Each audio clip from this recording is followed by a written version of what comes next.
कि अति इंद्रियों का सुख तभी भोगते हैं जब कर्मेंद्रियों को भोगना बंद कर देते हैं।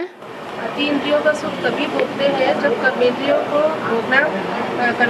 भोगना बंद कर देते हैं। तुम्हारी बुद्धि भगवान की याद में लगी हुई है तो कर्मेंद्रियों को भोग रहे हो कि नहीं भोग रहे हो? अरे शंकर जी,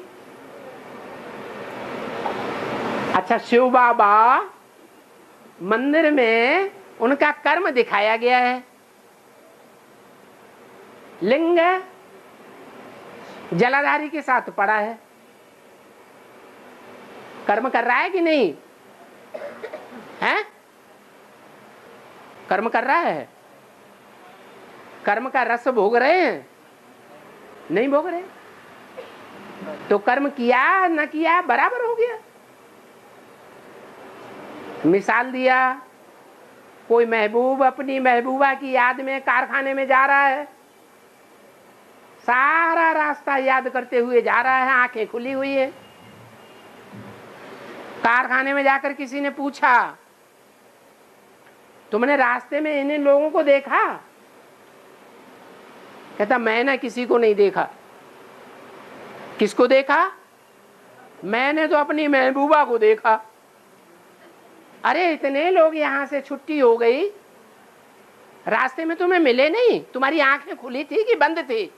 कि आंखें तो खुली थी।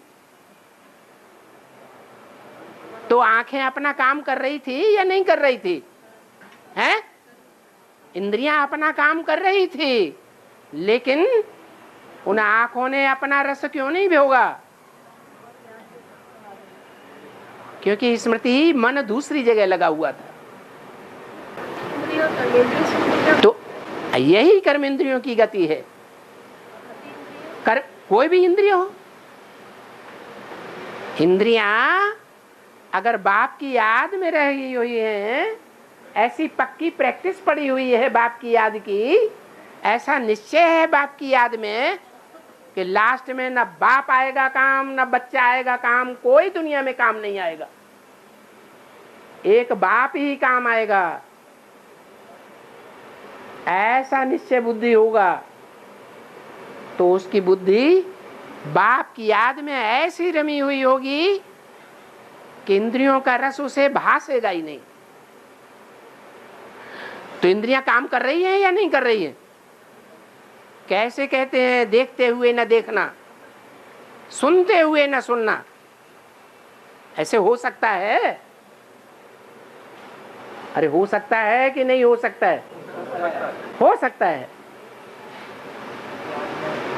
अभ्यास की बात है।